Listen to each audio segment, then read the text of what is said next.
Hello, hello. Is there anyone live right now watching? Welcome to my second episode. I have now changed the podcast title with the help of my sister to Critical Chris. It's because I'm highly critical, and I think this name is far more reachable than Canadian Politics Daily, simply because there's thousands upon thousands of channels with very similar names to that. So we've decided to completely change the name and rebrand. Let's see if this one sticks. Given that, there will be a website being provided soon where we'll be able to find links, more info. People will be able to leave responses, questions, future requests for what we should talk about, things like that. And maybe one day, if this channel grows enough, we could have merch. If you guys hear any noise in the background, I apologize. I will not be limiting my fiance in terms of her day-to-day activities, so she will be doing her thing in the background. I don't know if there's anyone here right now. Give me a 1 in the chat if there's anyone here. Kat, can you go live right now and tell me how big of a delay there is? Oh, 1 in the chat. Ethan, welcome, buddy. I think you're the only person watching right now. So it's just me and you. Okay, I want to see how big of a delay there is. So, assuming you're still listening, can you give me a 1 in the chat right now?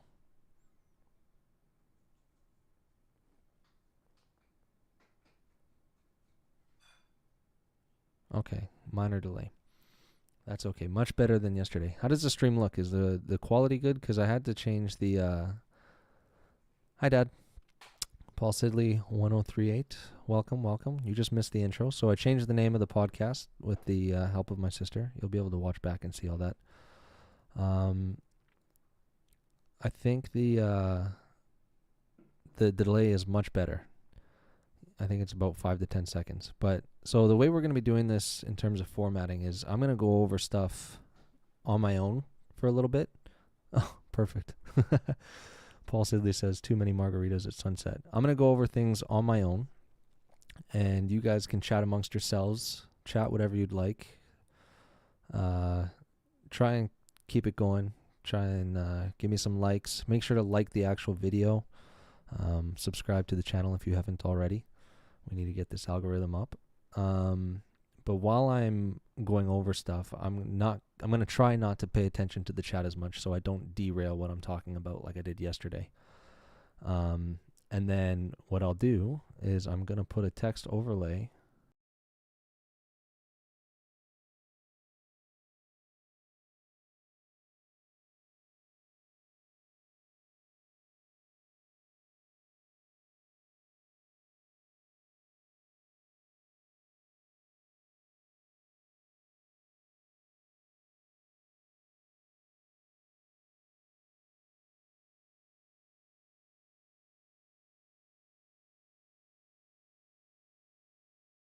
Yeah, so you see this text overlay? That means that we can talk. My fiance just said the stream stopped, but it didn't. I just switched it to a black screen. It's me, you, Ethan, and Kat. I don't know if Megan and Rob will be joining. Hopefully other people join as I go on, but we'll see. People are able to replay it, so they can start later and rewind it. But anyways, you see that chat time? That means that we're going to talk. You guys can chat amongst yourselves, but that's when I'm going to be looking to you guys to answer questions and stuff and go over what I just talked about. When you don't see that, I'm not going in the chat. Lovely, lovely cat. I agree. Yes. All right. So shall we begin? Is everyone ready for me to begin? One's in the chat if you want me to start.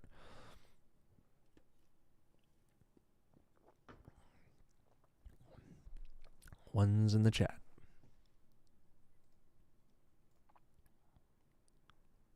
Let's do this. Okay. So at the request of Cynthia, who's not here, she wanted to know a little bit more about how Parliament works. So that's what we're going to be starting with today. I'm going to try and make it quick, make it brief, because most people don't understand how Canadian Parliament functions, how our government functions, how Parliament functions.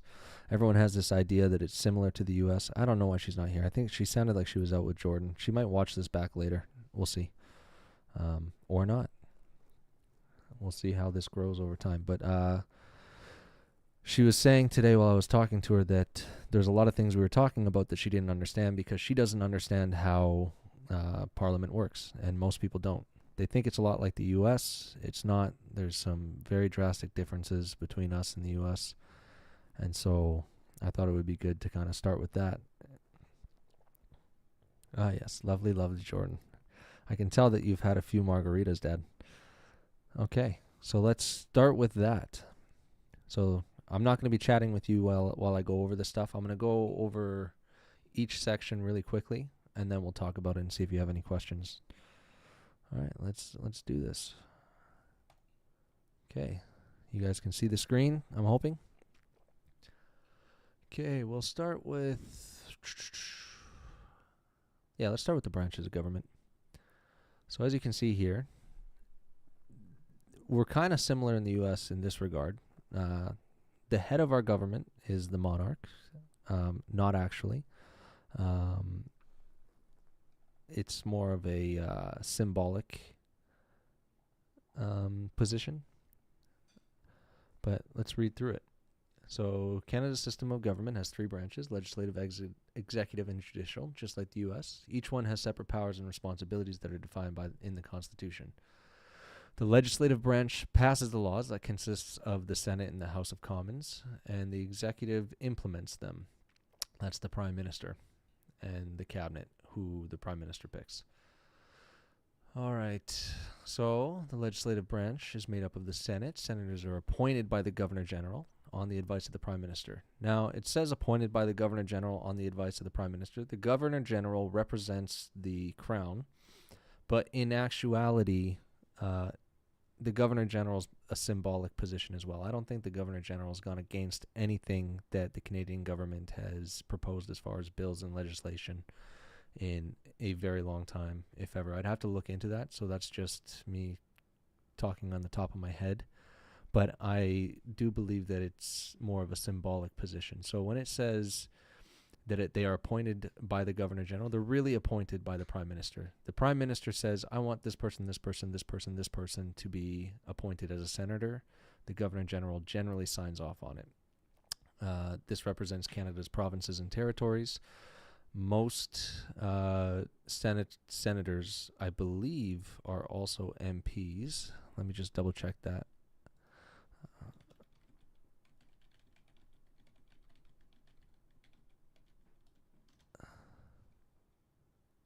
Oh, they're not. It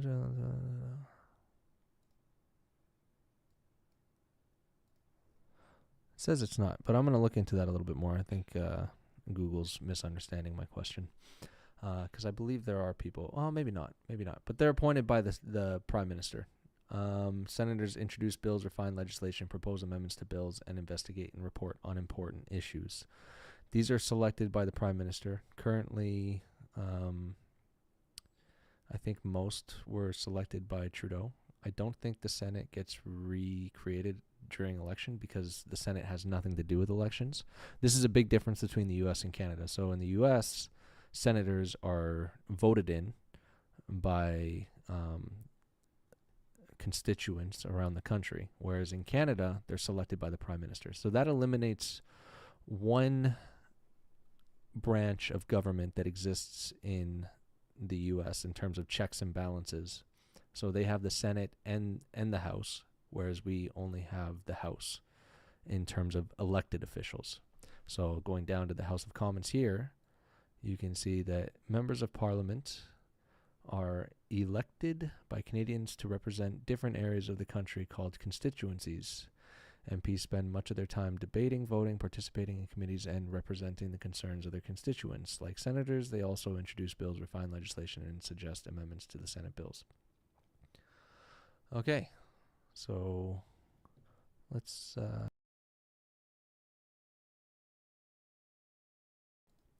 Any thoughts? Is anyone still here? I'm reading that we have 2 viewers at the moment. I don't know who those viewers are. Anyone finding this interesting? Anyone bored?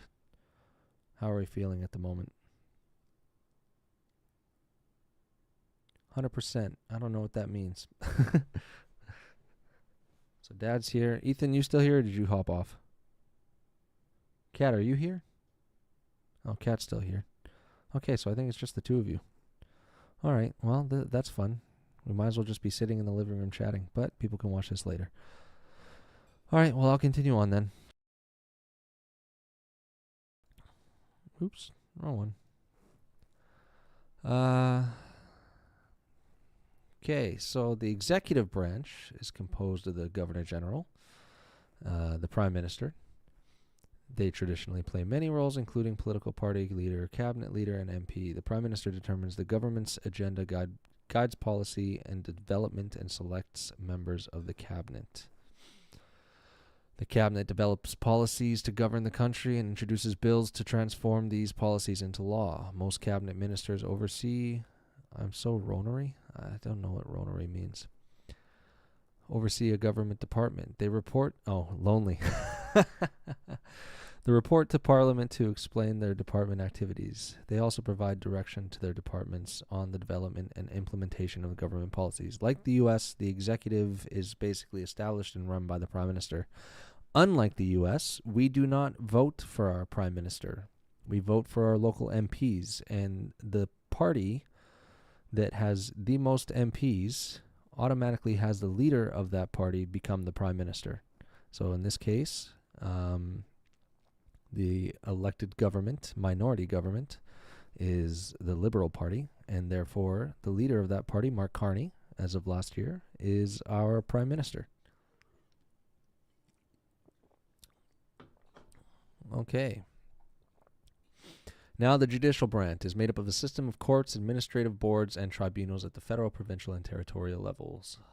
It is independent from legislative and executive branches. Supreme Court is the highest court. Basically, any court case that is appealed goes up. One sec, Dad, I'll answer that question in a minute. The federal court system specializes in federal laws, blah, blah, blah, blah. And provincial and territorial courts make up most of the courts in Canada. Okay, so it basically goes from the provincial and territorial courts. If that case is appealed, it goes up to the federal court system. If that case is appealed, it goes up to the Supreme Court of Canada. Just like the U.S., the judicial system is selected by the Prime Minister, or well, technically the Governor General at the advice of the Prime Minister, so essentially the Prime Minister. I think that's good as far as education goes. So I'm going to turn on the chat so I can answer your question, Father. All right, chat time. So what are you asking here, Dad? I think it's similar in the U.S. Which part of what I was talking about are you referring to? Kat, did you follow all that, or do you have any questions? Feel free to type them in the chat. The more you type, the better it is for me. Who's our third person? Who's back? We got a third person watching. Voting? No, it's not at all like the U.S. No, so in the U.S., you have essentially 3 different groups that are voted for. You have the president, which is the leader of the executive branch. You vote for him, and then an electorate, basically the slate of electors, they pick, they're supposed to pick who the constituents within their region voted for. So the U.S. has constituents who essentially vote for their president, but the slate of electors is supposed to prevent what's called I can't remember the exact name, but it's the rule of majority. They don't want a majority to automatically have direct ruling, so that's what the electors is for. I can go into deeper detail another day. But yeah, the individuals vote for the president. In Canada, we do not vote for our Prime Minister. So the executive branch, in terms of our ability to determine who's in charge of it, is completely eliminated. So in our case, you're stuck voting for an MP that you don't like if you want a certain Prime Minister over that MP. So let's say you like, I mean, this doesn't usually happen anyways, but let's say you like a conservative MP and the liberal prime minister, you can't choose one or the other. You have to pick the liberal MP that you don't like in order for your liberal prime minister to gain power. Had. What do you mean had? Very, very vague.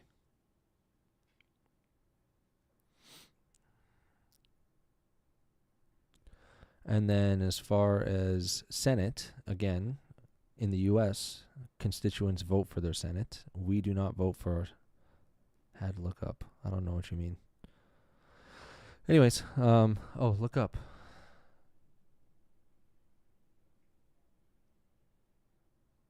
I don't know what you're talking about. We don't vote for our Senate. The U.S., the constituents, again, vote for their Senate. And they do that every 2 years, I believe, with their House and Senate. So the House of Commons, which is made up of our MPs, is similar to the House of Representatives in the U.S., who are voted for every 2 years, I believe. In Canada, they're voted for every 4 years. Or if there is a lack of confidence in the government and they call for a vote. Or they call for a vote of no confidence. Any feedback on what you're hearing? Kat?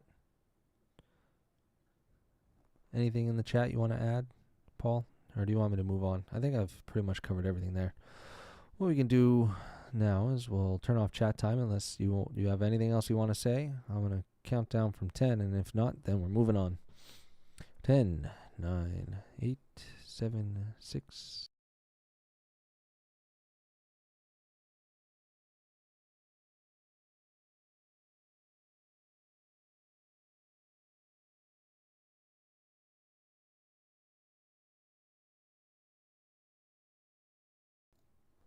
I think it's similar to the U.S., or similar in the U.S., isn't it? Next chat, voting. Next chat, had. Next chat, look up. Next chat, are you not seeing my chats? So they don't entirely make sense. But anyways, let's... Wow. Wow what? Okay, I think we should move on because I'm not understanding what you're trying to say. I think you might be a little drunk. Oh. So you're trying to... Okay, so you're trying to say something in the chat, but it's not allowing you to say the name of president, so it's canceling out your chats that say either Trump or Biden. Okay. That might be a restriction that I might be able to change. I'll look into that.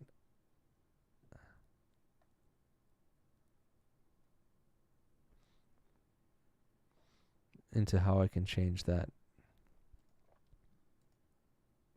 Oh, no, you know what? I had it on the wrong setting. I fixed it. Okay, so it's Jordan, why is she not here? Okay, I'm going to read over this real quick. I'm so Ronery. I think it's similar to the U.S. voting. When Biden was elected, he had less votes than Trump. Yes, because it's not about a simple majority. Yeah, we can look that up. When Biden was elected, he had less votes. Are you not seeing my chats? I'm not allowed to say Biden or Trump. Okay. Yeah, you are now. I can see it now. Look at your messages on regular chat. I screenshot it. Okay. No, that's fine. I got it. So, yeah, Biden was voted with, or Biden had less votes than Trump, but it's not about who has the most votes. It's about how many seats you get. Just like in Canada, it's about seats. So you have a city like New York, for instance. This is to prevent an area like New York having majority rule over a state that has a smaller population, because you want equal representation in terms of the ability of a smaller population having a say. Because if it wasn't like that, then you'd have all the major cities in the U.S. deciding federal policy for the rest of the country. That's right, the Electoral College. That's how it works. We'll go into that another day. I have to fine tune my knowledge on like the exact terminology, but yeah, the Electoral College, I said that earlier. So the constituents vote for who they want. They actually vote for, huh? Yeah, the voting system is similar, but we don't get to vote for our prime minister. This is what I'm trying to emphasize. Not the voting system, but what happens or who we vote for and how and which branches we vote for. So in the US, they get to vote through the Electoral College for their president, whereas in Canada, we only vote for what would be the equivalent to the House of Representatives.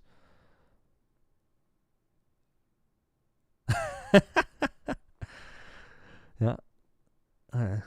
I think Quebec would agree with you. They want to separate. Hence the leader of the Bloc Québécois pushing for that all the time. Okay, but I think we've gone into the systems of parliament enough for today. I might start with that a lot over the next little while. And that way we can all learn a little bit more about how parliament functions. Because one thing we were talking about with Cynthia was take Ontario with you. Yeah. One thing Cynthia and I were talking about was like she didn't know that MPs, when they're in the House of Parliament, they will sit in Parliament from, let's say, 11 o'clock in the morning till 7 p.m. And we're allowed to watch that to kind of get an idea of what's going on in the House. But there's not a person alive who has that kind of, well, there's probably some people, but they're not interested in listening to 8 hours of discussion happening between MPs. So she found that out today and she thought it was ridiculous. And she said it would be cool to have an education segment on Parliament and the government. So I think we'll do that a little bit every day. That way people get an understanding of how our government functions. Okay, let's go on to the next section. It's over. Okay, so now we're going to start with parliamentary proceedings of the day, starting with Bill C-246. All right, so Bill C-246. Yeah, Cynthia used the exact same terminology. All right, so as you can see here, Bill C-246 was the first tabled bill in Parliament today. It's an act to amend the criminal code. It was sponsored by Rachel Thomas, who is a conservative. So these are private bills. These are not government bills. These are bills that are tabled and sponsored by individuals who are not a part of, not necessarily on the behalf of government. So you can have the opposition pushing for these bills. They go through the same process as government bills, but they're not treated the same in Parliament. So this one was sponsored by a member of the opposition, Rachel Thomas, who is a conservative, and it is Bill C-246, titled An Act to Amend the Criminal Code. So there's a preamble here. We're not going to get into that. This is just a lot of fluff that exists. There's always fluff when it comes to bills and legislation and laws and the Parliament as well. I'd say 3/4 of it is fluff, but the actual bill here is, or the bill is right here, starting on criminal code. So the way bills function for the most part, most bills are just amendments to previous bills. So subsection 718.3 of the criminal code is replaced by the following. So what this bill is proposing is to amend subsection 718.3 of the criminal code. And what it pushes to do is cumulative punishments for sexual offenses.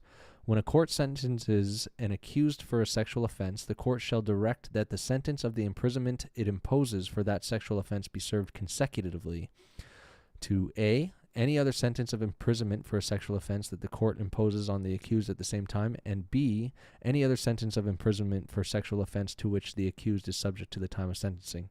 Okay, so this is important. I know this is confusing because they're using a bunch of legal jargon, but this differs to how the U.S. functions in terms of their treatment of offenses.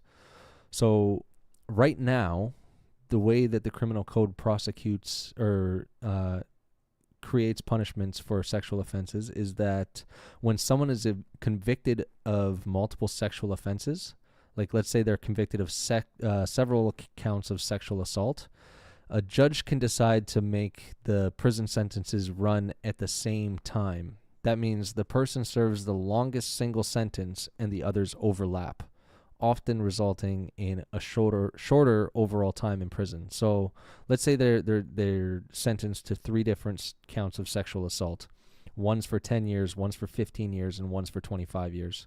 Rather than combining those 3, so you have 10 plus 15 plus 25, like you would in the U.S., they actually combine them, so they're only serving 25. This is why a lot of cases you'll see someone who commits a crime like this, they'll have 3 sentences that they're charged for, or that are they're deemed guilty of, and they'll be out in 5 years, because some judges might take the lesser of those 3, whereas this bill is proposing that there should be a requirement of consecutive sentences for sexual offenses specifically. So essentially, each offense would add its own separate penalty on top of the others, so the total time served would be longer. This would apply whether the convictions happen in one trial or involve sentences already being served. It removes some of the judge's discretion to bundle the crimes into one lighter package. Here, let's go into Legislinfo and see where this is at right now. So this is the text of the bill. What this page shows is where this bill is sitting in terms of its completion through Parliament. So what happens is you have the person who sponsored it, Rachel Thomas, is a Conservative out of Lethbridge. She proposes the bill, and it goes through its first reading in the House of Commons. That was done on September 23rd, 2025. This shows how inefficient this process is. The last time this bill was touched on was, 6 months ago? 8 months ago? I don't want to do the math. It was last read in Parliament 8 months ago, and they're just reading it for the second time today. Absolutely wild. That is how inefficient our government is. And then it goes into committee, and then there's a report stage, and then they do a third reading in Parliament, and then they pass a vote. And if it passes the vote, it goes to the Senate, and they basically repeat the process. And then throughout that process, they can amend the bill. They can make changes to the bill. This process is good if there's bills that are controversial. What's not good is the amount of time in between each presentation of the bill, how much time it takes to go over the bill. I mean, 8 months is ridiculous, especially for a bill like this. You'd think that that this would be common sense.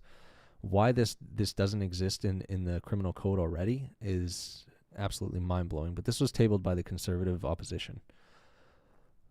All right. To go over what was talked about today, this is a pretty low controversy. Like the controversy around this bill is pretty low. Everyone's pretty much for it. So the Conservatives are obviously for it because they're the ones that tabled it. They want to emphasize victim recognition and tougher penalties to repeat sexual crimes. There's limited cross-party support, noted especially for the principles of victims. It's not heavily opposed in debates. There's some concerns from other parties about judicial discretion, but minimal vocal pushback. I can't personally believe that there's people that are opposing it based on judicial discretion. Like, they're basically saying that it limits the judge's ability to have their own discretion about how they sentence people.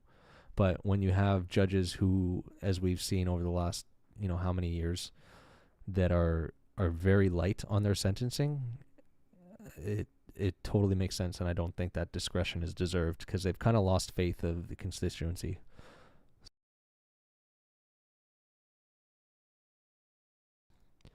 Does anyone want to talk about what we just discussed? It's everyone's time to go over what we just heard. Any questions, comments, concerns? Is there anything anyone wants to touch on? Any clarification?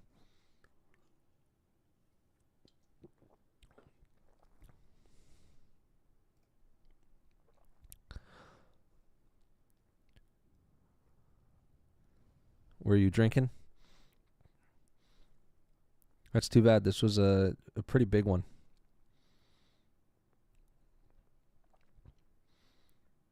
So that was the first order of business from private members' business. Since you missed it, Dad, I guess there's no one else here. I don't even know who's here. We got Zach, Dad, Kat, and a fourth person. Can we get ones in the chat for everyone that's here? And make sure you like the video, like the live stream, subscribe. Make sure you're participating because that helps with the algorithm. No, you're not the only one here. There's 3 people here right now. I don't know who's here, though. You're the only one that's responding, that's for sure, but we got 3 viewers. Zach, are you still here? Kat, are you still here?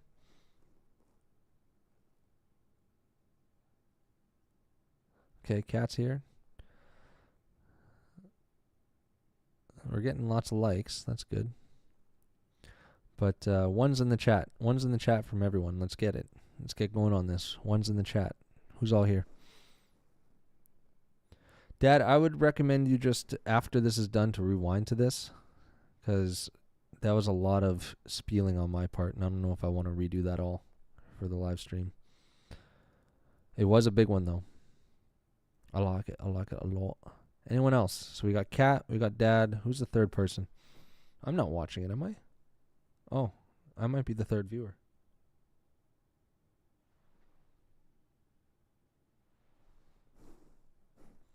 Okay, it's just the 2 of you. Okay, we'll move on to the second tabling. All right. Number 2. Oh, Zach, you're still here. Okay. All right, so number 2. This look out, Rogue. Yeah.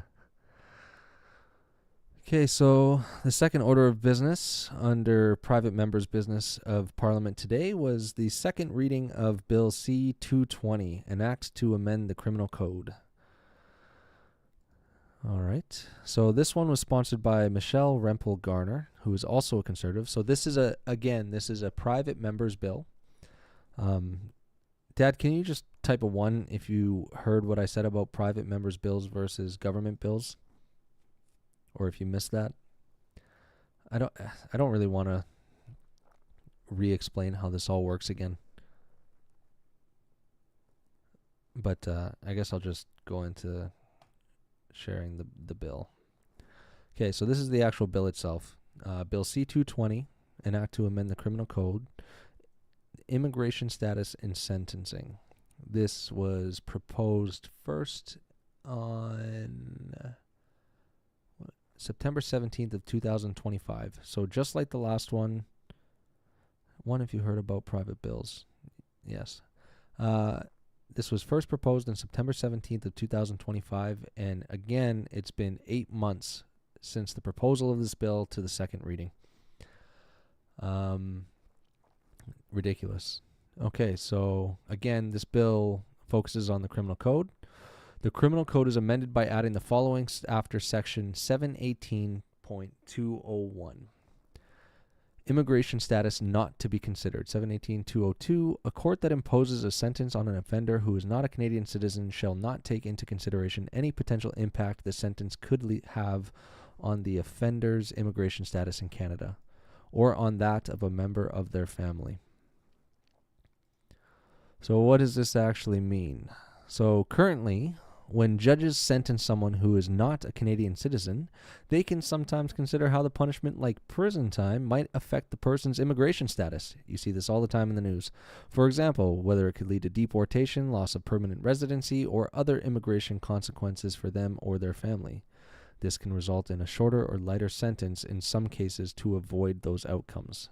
That's the current status of this section of the criminal code. So someone who's actually, this is a big case that's revolving around this, is the case of the Humboldt Broncos. The court case could be affected by his immigration status. There's a lot of people that are pushing for him to stay here and saying that he deserves a lighter sentence because a heavy sentence could result in him being deported. So or deport the judge who won't deport. Yeah. So Bill C-220 would add a new rule to the criminal code. This is what we're talking about, this bill. Section 718-202, stating that judges must not take any potential immigration impacts into account when deciding the sentence for a non-citizen offender. The sentence should be based purely on the crime itself, the same way it would be for a Canadian citizen. It applies to all offenses and removes that specific factor from a judicial discretion. All right, so let's go to the Legislinfo and explain where we're at. So I think I've already gone over this. This was when it was first read. We're in the second reading. There's still a long way to go before this would actually be made into law and implemented. I know. I think a lot of people would vote yay. This seems like common sense, but it's shocking that this is not the case when it comes to the current criminal code. Well, we'll see about that.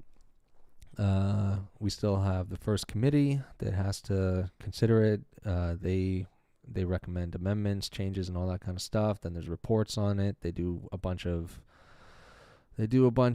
studies on it and all that kind of stuff. And then it goes to the third reading, which again, people will push for their debates. They'll argue whatever side they fall on, and then it goes to the Senate once it's voted on, and then the Senate, same thing. They go through the exact same process before it's finalized in the vote, and then it goes to the Governor General, who signs off and turns it into law. And like I said, the Governor General doesn't historically say no to anything that's passed the House of Commons and the Senate. Some bills, just so you guys know, start in the Senate and then go through the House of Commons. So the Senate actually proposes their own bills, and those bills are titled S-number. The ones that start in the House of Commons are titled C-number. So, as you know, this is a House of Commons bill proposed by a Conservative opposition member. So it's not a government bill, it's an opposition bill, private bill. Anyways, let's talk about the controversy, like where people stand on this. So there's a bit of controversy. Conservatives argue that it ends two-tier justice, which a lot of people agree with, and ensures equal sentencing regardless of citizenship. The Liberals, again, defend judicial discretion to consider all factors, including immigration consequences. A lot of other parties aren't partaking in this one. This is basically Liberals versus Conservatives. Yeah, it's very clear who stands where in terms of this. The Liberals want to stand with the judges and their discretion, whereas the Conservatives want to stand with the crime itself, which there's some people that say that there's Charter of Rights infringements happening with things like that, which we'll get to with Bill C-243, I believe. No, I think it's actually C-242, which is 2 bills from now. Okay.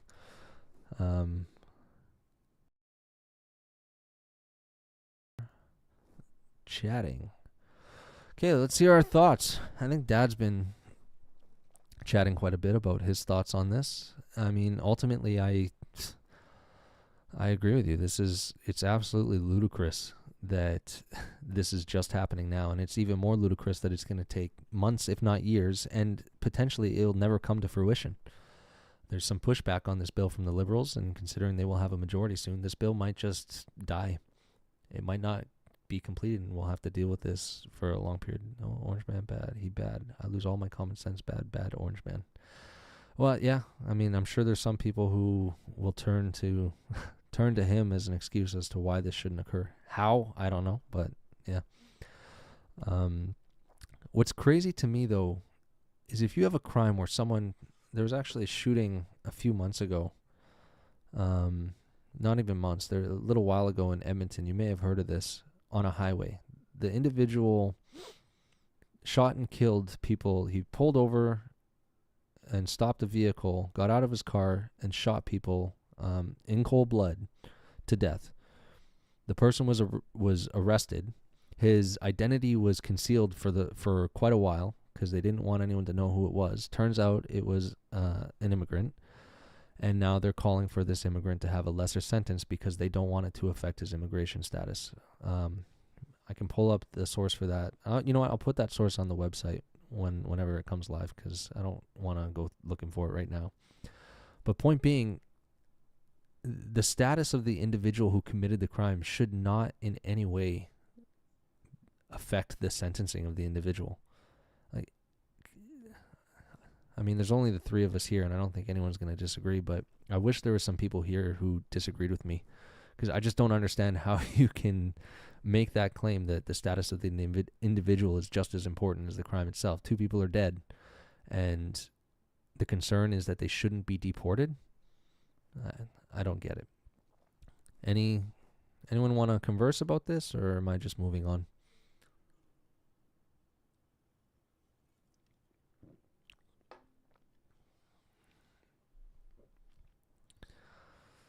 No one? I guess it's just us in here. Because they completely lost all their common sense over a man who runs a different country. Worry more about America than they do their own country. Complete nonsense clown world. Ultimately, I agree. What to me makes this more of a clown world is the fact that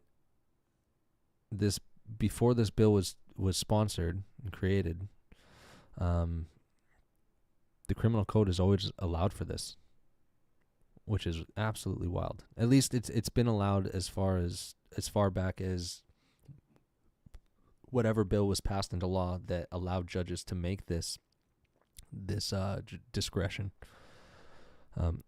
I actually wouldn't be surprised if there was a bill that was passed into law in the last 10 years that allowed for this, because it just doesn't seem. It seems nonsensical. Although the previous bill that we talked about, I mean, how long have we heard about sexual assault? People who've been charged with sexual assault and have been sentenced, and those sentences been reduced and people been let out early. I think that's been ongoing for far more than 10 years. So who knows how long this has been in existence for, but it is absolutely ridiculous, in my opinion. So just so everyone's aware, I'm going to try and refrain from bias while I'm reading the briefings that I'm going over. But once I get into the chat, my opinion will be coming out. And that's why I was hoping that there'd be people here to push back on me, because I love pushback. Everyone who knows me knows that I love to debate, but the only person who's chatting with me right now agrees with me, so that makes things quite boring, to be honest. Not that I'm bored with you, Dad. I love that you're here, and I love that you're committed to listening. Yeah, exactly. All right, so I'm gonna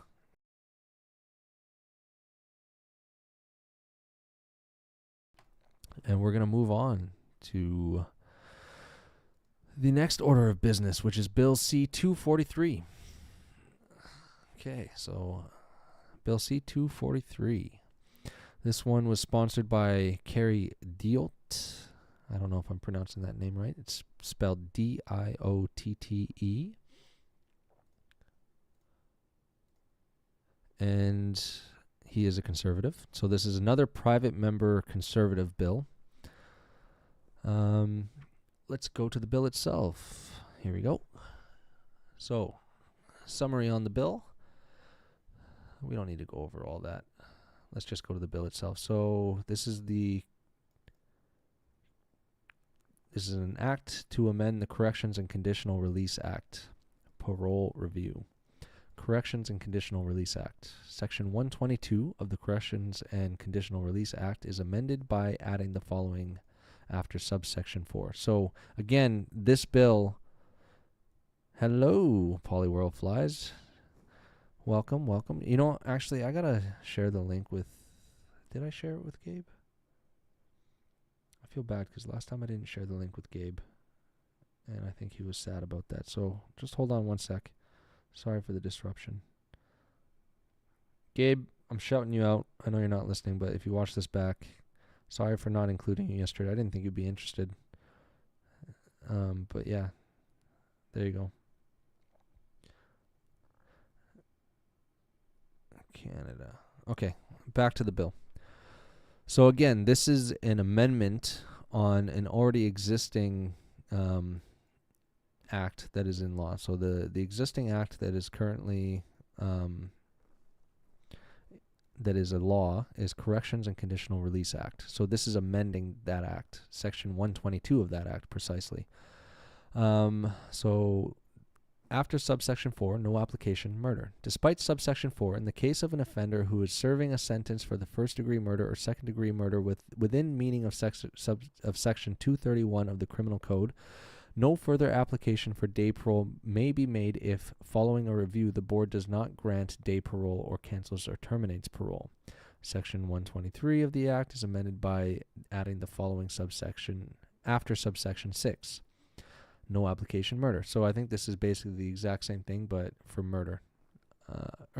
Despite subsection 6, in the case of an offender who is serving a sentence for first-degree murder or second-degree murder, within the meaning of section 231 of the Criminal Code, no further application for full parole may be made of following a review. The board does not grant full parole or cancels or terminates parole. A lot of legal jargon. So what does this all mean? So right now, people convicted of first-degree or second-degree murder in Canada can apply for day parole or full parole after serving a certain minimum portion of their sentence. If the Parole Board of Canada denies their application, they can then reapply every year following the initial application. This means victims' families may have to prepare statements, attend hearings, and relive the experience that they had to go through when their significant other, their loved one, was killed. And they have to do this year after year after year, because every time someone goes through a parole hearing, the victims' families have to partake in that hearing. Bill C-243 would change that by requiring that once the parole board denies, cancels, or terminates parole, any future reviews for these murderers would follow the standard statutory timeframes, which is typically every 5 years, instead of allowing for yearly applications by the offender. It shifts from the offender-driven annual request to automatic reviews at longer intervals. I believe this is closer to how the U.S. does things. Let's take a look at Legislinfo. Same thing as before. First sponsored in September of 2025, and we're only in our second reading now. Wild stuff. There's not a lot of pushback on this bill. For conservatives, there's broad support, obviously, because they're the ones that push for it. They're looking at from a victims' rights advocate perspective. This is viewed as a common sense protection with little partisan divide. So most people are in favor of this. But let's get to the chat. Any thoughts on this? I mean, if parole's denied, I guess they're looking at good behavior. I mean, it says that usually for first-degree murder it's 25 years and 10 to 25 for second-degree murder, but I mean, how often do we hear of scenarios where people are released after a short period of time, 5-10 years, and then if they're denied parole after that short reduced sentence, they can reapply every 5 years? I mean, I guess it's better than 1 year. I don't know what my thoughts are on murder in terms of what the sentences should look like. Any thoughts? Hey, we got 7 people in the chat right now. Can we get ones in the chat for who's here? Who's all watching? We're currently in chat time at the moment, which means that I am Critical Chris fan. Who is this person? Cat. All right, we got Critical Chris fan. We got Polyworld Flies. I want to know who this Critical Chris fan is. It's got to be a troll account or something. Dad, you still there? We just lost someone. Come on, we only got 3 responses. We got 6 people in the chat right now, so who are the other 3?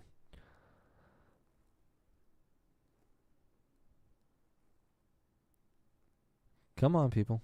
Don't be shy. Oh, Cynthia, welcome. You missed a lot. It's been going well so far, I think. But feel free to rewatch later. Cynthia, do you know who Critical Chris fan is? Like, is that Jordan or something? No, which chats? Last chat I saw was Elbows Up, sexual assault, bad origin, and you haven't chatted anything as far as I know about Bill C-243. Cynthia, when did you join? One's in the chats, people. We got 5 people. Okay. We got 1, 2, 3, 4, 5 people. We're missing two people in the chat.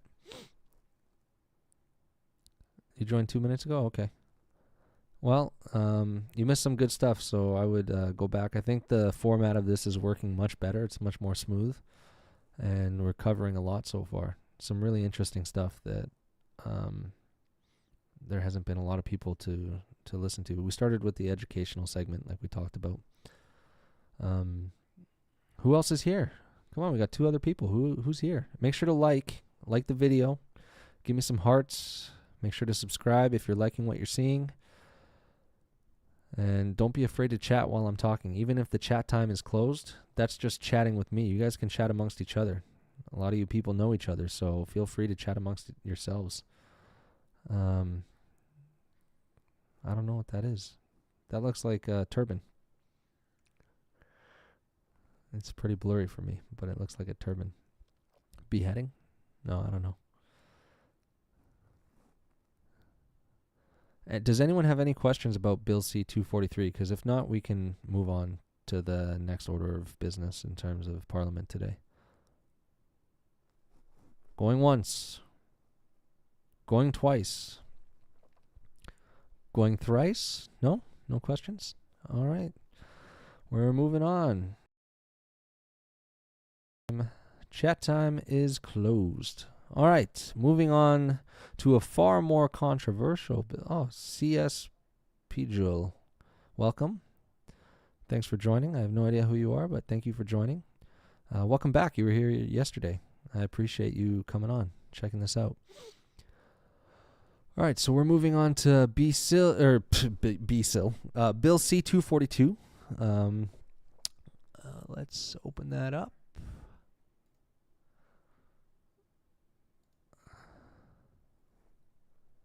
Okay, so this is Bill C-242.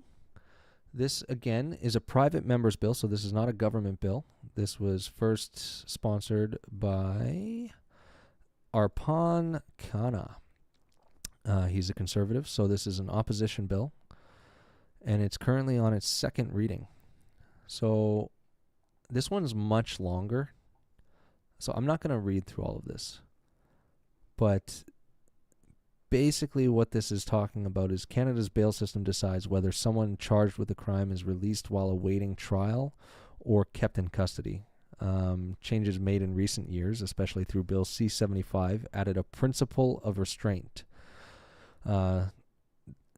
which encourages judges to release accused people whenever possible and use the least restrictive conditions. Bill C-242 would reverse or limit several of those changes to make it harder for certain repeat or violent offenders to get released on bail.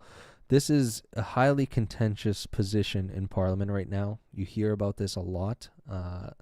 Pierre Poilievre has talked about this a lot, and there's been a lot of debate on this in Parliament. So basically what they're pushing for is it would replace the principle of restraint with a stronger focus on public protection and safety. This is something that the Liberal government is very much against. The opposition is very much for this. Dad, I can see your message. I'll see which ones are getting taken off. I don't know who's moderating this or how it's being moderated. Let's turn off moderation. See if that helps. Okay, sorry. So there's a lot of controversy on this. So it expands reverse onus rules, where the accused must prove why they should be released instead of the Crown proving why they should stay in jail. For more serious violent crimes such as certain assaults, home invasions, extortion, or offenses linked to organized crime. It adds rules making detention more likely for people with serious criminal histories, repeat offenders, or those charged with major offenses. And finally, it includes other measures like requiring superior court judges for some high-risk cases, limiting who can act as a surety, which is someone who vouches for the accused, assessing flight risk more explicitly, including for non-citizens, and preventing automatic release in some situations after conviction but before sentencing. Judges would still have discretion, but the default emphasis would shift towards keeping the public safe rather than prioritizing release. Like I said, this is a highly controversial bill. Why? I do not know. I think part of the reason is because the Liberals have also tabled a bill that they say already cover these issues.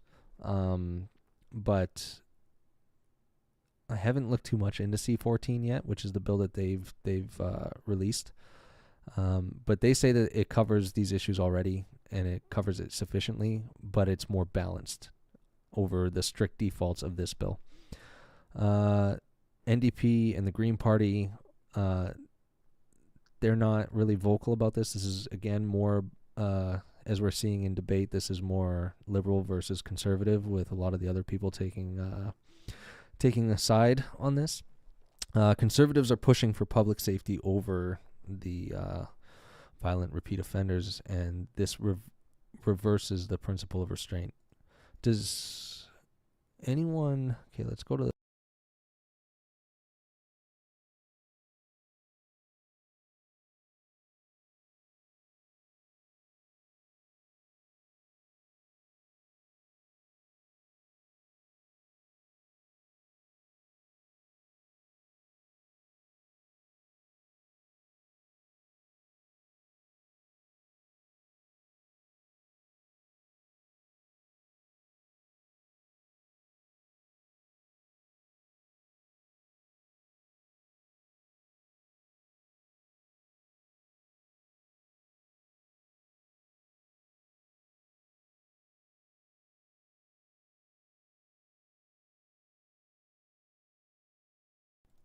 Okay, I'm back. Sorry. You know what?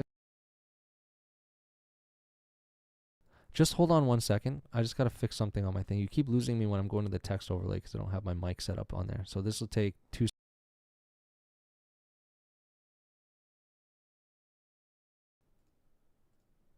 Okay, sorry. So I was just rambling for a good 5 minutes, and then you guys didn't hear me.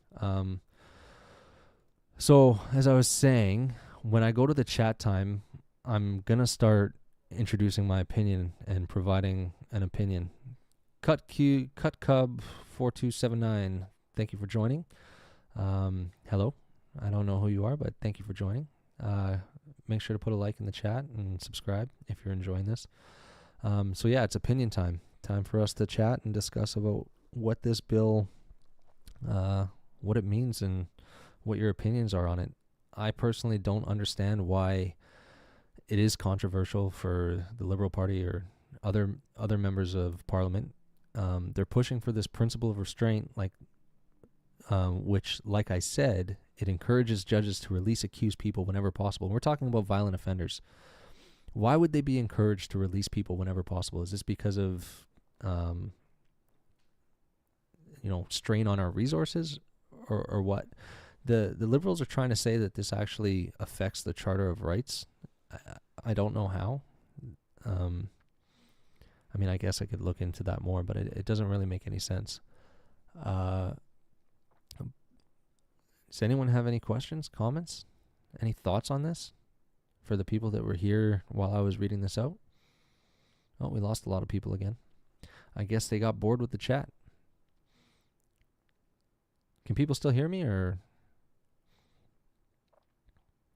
The chat time is the part that I'm most excited about. And I'm not getting any feedback.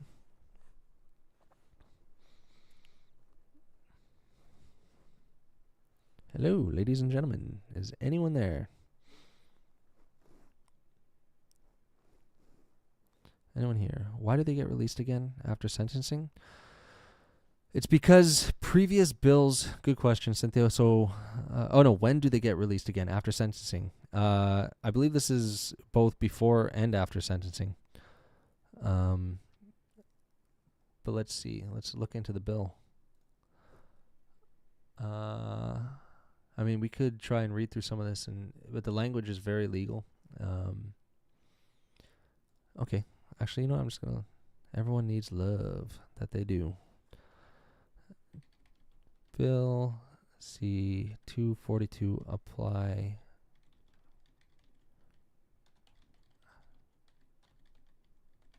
or both? Let's see. It applies to before sentencing. So, yeah, that was a good question, Cynthia. So it seems it applies to before sentencing, focusing on bail reforms. So I guess, yeah, judges are pushed to release people who have been charged with the crime prior to sentencing, rather than having them remain in remand while waiting for the sentencing to be announced. So when we're talking about someone who's been charged with a violent crime such as murder or assault or robbery or anything like that, and I think I know you're chatting, Dad. I know you're chatting. When we're talking about things like that, a lot of these individuals are repeat offenders. That's the whole purpose of this bill. Is some of these individuals have been put in prison for violent crimes. There's one in Kelowna that's pretty infamous, where they account for like 90% of violent crime in the entire city of Kelowna. And yeah, they get released, and then the crime rate goes up exponentially because of that one person. And this will happen while they're currently on trial for another crime. And it'll happen over and over. I think there was the guy in Kelowna, I think it was 76 times that he was charged for a violent offense. And they keep releasing him based on previous bills that have been enacted where they want to add a principle of restraint, which, like I said, encourages judges to release accused people whenever possible. Why is that the motivation? Releasing people whenever possible and using... Yeah, but okay, that's a fair point, but when you have someone who's been charged guilty of, let's say, 10 other crimes that are violent in nature, and they're currently awaiting sentencing for another crime, I think the innocent until proven guilty should be taken off the table at that point. Maybe if you're a first-time offender. Actually, let's look at this. Let's look at the bill and see if this affects people who've only been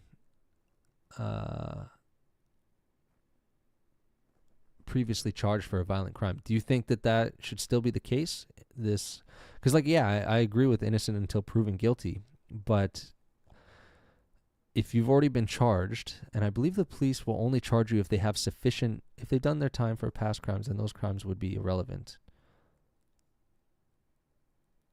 I think it's only 85%. Give them a break. Yeah, those crimes are irrelevant, but they're relevant in the fact that the individual has a history of violent crime. So it's the likelihood that it's the individual who committed the crime is pretty high. Because like I was about to say, the police generally will only charge an individual for something if they have sufficient evidence to prove that person is guilty to begin with. And I don't know if this is let's see, if this is post-charge, pre-sentencing, like if the plea has already been, like if they've already charged the person. Let's see.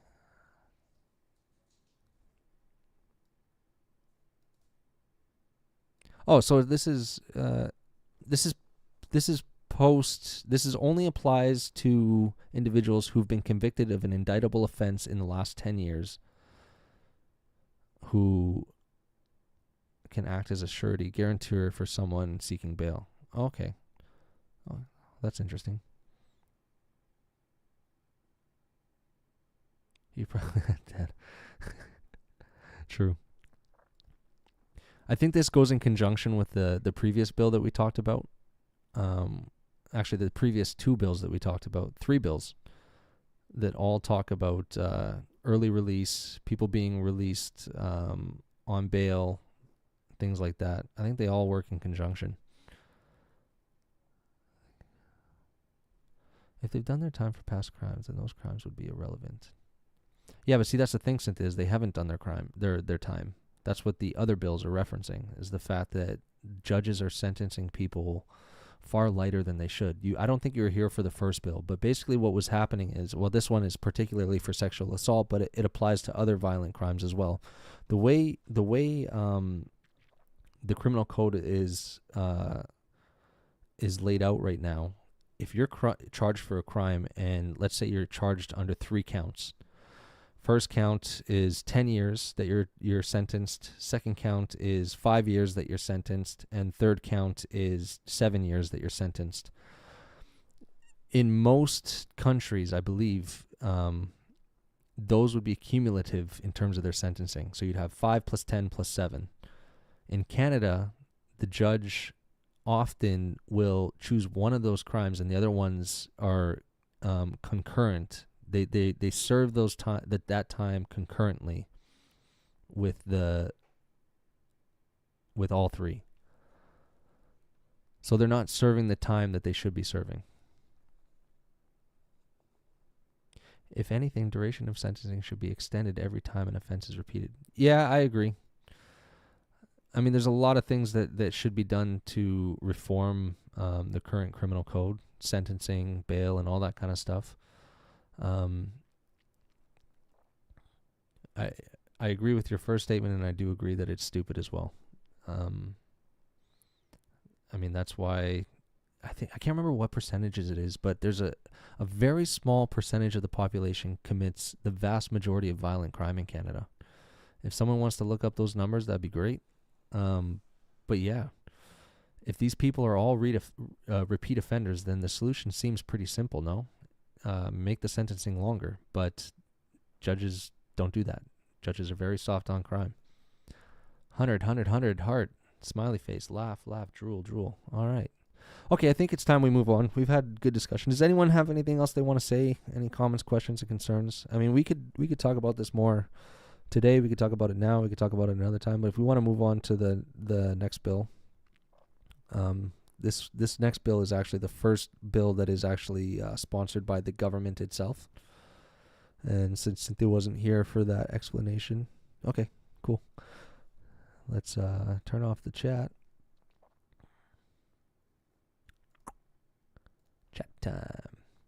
Okay, yeah, so Cynthia wasn't here for the explanation. Do you think Trump is actually Elvis Presley? Yes, definitely. Cut Cub, I do think that Trump is Elvis Presley. Noted. All right, so we're moving on to Bill C9. This one is also highly, highly controversial. I think Elvis Presley is Trump. Touche. Okay, I'm going to stop reading these for now. You guys can chat amongst yourselves. But on to Bill C9. It's currently in its second reading. They tabled this today in Parliament. This was sponsored by the Minister of Justice, who is also the Attorney General of Canada, and he is also the Minister responsible for the Atlantic Canada Opportunities Agency, whatever the heck that is. He is a Liberal, and his name is Sean Fraser. This is a government bill, so again, I'm not going to read this whole bill. The first few bills, Cynthia, I read in their entirety because they were very short, but as you can see, these ones are very long, and I mean, I've read through it, and it only makes sense if you have all of the other acts that it's amending. So I don't know if you're here for this, but I'll briefly try to explain how most bills function. So most bills that are sponsored in the House of Commons are actually just amendments to previous bills. I think I explained this over the phone today. So you'll have a bill that was made, let's say, 10 years ago. Now, Bill C, let's just say 349, is just an amendment to that bill, changing some of the wording and phrasing in that bill. That's what Bill C9 is. So it's an act to amend the criminal code. So in this case, what it's amending is the criminal code. Hate, propaganda, hate crime, and access to religious cultural places Act. Like I said, I'm not going to read through all this. It only makes sense if you have the previous bills to feed off of, and it would take forever to go through all this. But what I will do is explain what it actually is in layman's terms. So this bill updates Canada's criminal code to strengthen laws against hate-related crimes. Key changes include Expanding hate propaganda offenses. It broadens what counts as hatred or willful promotion of hatred and creates or strengthens rules around hate speech, including potential new rules on displaying symbols linked to terrorism or hatred. There's new or enhanced hate crime provisions. It makes it easier to treat certain offenses as hate motivated, which can lead to tougher sentencing. That's based on the previous thing that I just spoke of. And introduces or expands offenses for intimidation, obstruction, or interfering with access to religious buildings, places of worship, cultural sites, or similar locations. Other adjustments is that it removes the requirement for the Attorney General's prior consent in some hate propaganda cases and includes measures aimed at better protecting communities from rising hate incidents, especially noted against Jewish and Muslim groups. This is a highly, highly controversial bill for many reasons. Critics argue that it could chill free speech. It limits religious expression by removing or weakening good faith defense for religious opinions, and it overly restricts protests or dissent. Supporters say it's needed to combat real increases in hate crimes and keep people safe at places of worship and cultural sites. Unlike the previous private members bill, this is a government initiative with broader scope and more controversy around freedom of expression and religion. Like I said, this is a government bill, not a private member bill. So this wasn't tabled by a member of opposition, by just an individual. This is a bill that was presented by the government, being sponsored by the Minister of Justice. Okay. Like I said, highly, highly controversial. Liberals and the Bloc Québécois have been pushing for this, and specifically today, via debate, they support stronger tools against rising hate crimes, intimidation in places of worship, and expanding definition symbols, and they used a lot of time to allocate towards this. Conservatives call this a censorship bill that threatens freedom of religion expression, especially by weakening religious good faith defenses. And NDP and Green are generally opposed to it based on free speech grounds, and there's a lot of debate over this, specifically because the Liberals have called for this to be rushed. I've explained earlier that most of the bills that have been tabled take months and months and months to go from their first reading to their second reading. This one's being pushed extremely quickly. And like I said, it's highly controversial. So we'll move. Actually, we'll quickly look at where we're at in terms of wrong page. Here we go. So as we saw earlier, let's go to Bill C-242. First reading was sponsored in September of 2025, and they just read it for the second time today.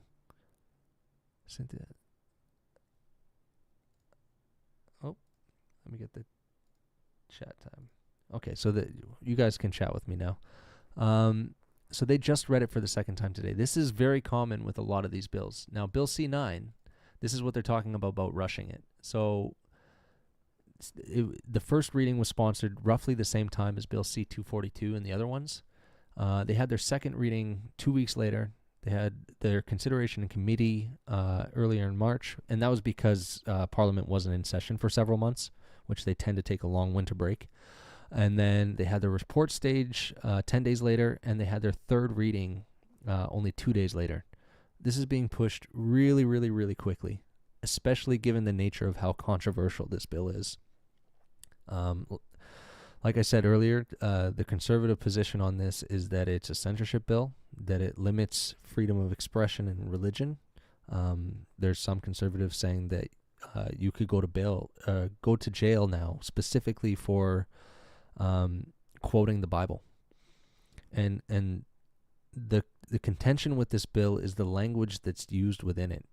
They use words like hate speech and things like that, but there's no defined meaning for what hate speech is. And this is something you see a lot lately is when you put into law something like the term hate speech, who defines that and who decides what that means?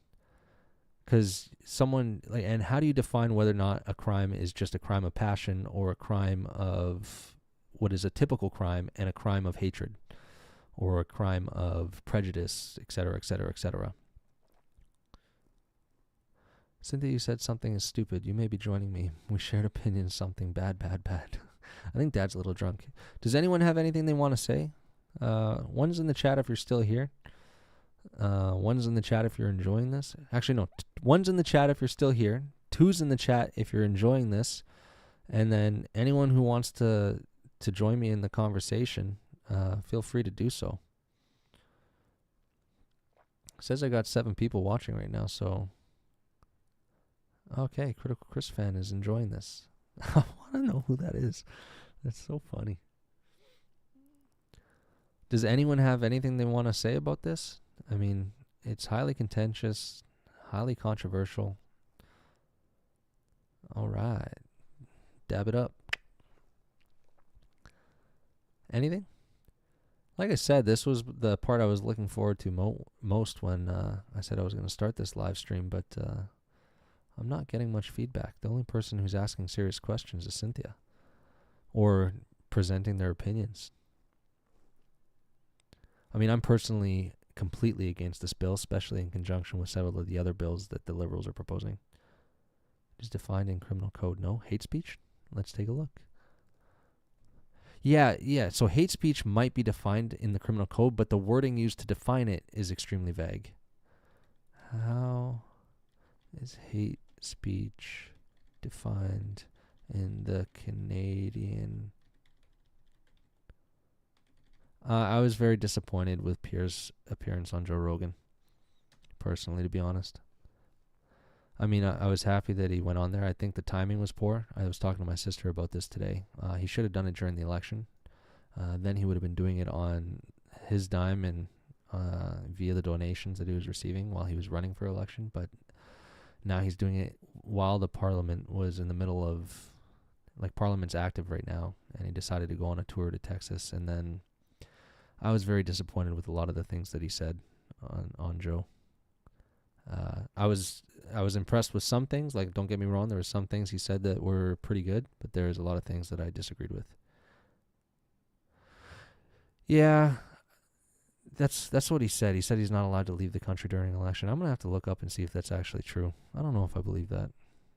Anyways, back to what Cynthia was saying. So hate speech is defined in the criminal code as public communication that willfully promotes or incites hatred against an identifiable group based on immutable characteristics. It focuses on extreme emotion, detestation, vilification, rather than simply offensive speech. Yeah, but see, that's what I mean, is like, how do you define that? Who's the arbiter of what that means? It is so vague. Because they're basically using hate to define hate. It's like you're using the word that you're defining to define the word. So when you're talking about charging someone with harsher sentences, that's... Oh, Dad, you listened to it. Yeah, like I said, there was things that were good. I'm going to look for further context. Yeah, please do. And then if you're on again, let me know what you find. Or come back and just comment on the video and let me know what you found. That'd be great. Like I said, I'm personally against the bill based on what I understand around it. I don't think any speech should be regulated. I don't think anyone should be charged for speech. It's ridiculous. I think that sets a bad precedent. And it also, I mean, I'm of the belief that unless you are personally calling, I'm very much a free speech advocate. Unless you're calling for violence, like if I were to say, and I'm not saying this, I want someone to bleep Cynthia, and I want everyone out there to go find her and bleep her. I don't think you should be charged, because when you stifle opinions find ways to speak, and they become more riled up, and they become more violent, and they become more incensed to continue on with whatever that speech is. Like, you want those people out in the open so you know who they are. And you also want to be able to have discussions with those people so you can hear why they think what they think. Maybe what they think is abhorrent, but maybe there's some valid reasoning for what led them to believe that way, and maybe you can sway them with your opinion. I just don't think that speech should be restricted in any sense. So yeah, but what does that mean though? So like I said, I just gave you an explanation of what I think. Cynthia says, if your words lead to mass violence though, should you not be held accountable? I just explained that if you're calling for violence, then yes. But, and when I say that, I mean like directly calling for violence. If I directly call for violence against you or a group, then yes, I think that should not be included under free speech. Yeah, I agree. That's very vague. I mean, because what you see happening now is that people say that me having an opinion where I don't like something is calling for violence. There's people that say, and I'm not going to point to anything in particular, but there's people that say that if I say I don't like this group or I don't agree with this group, that is violent. And so that's what I mean by like anything can be deemed as hateful depending on the perspective of the person that is making the claim.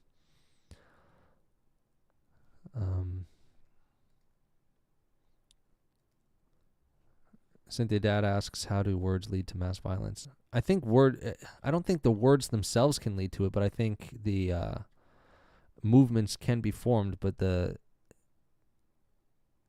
think that has to do with more with beliefs. I think beliefs can lead to violence, but not the words themselves. But who knows? That's more of a philosophical discussion.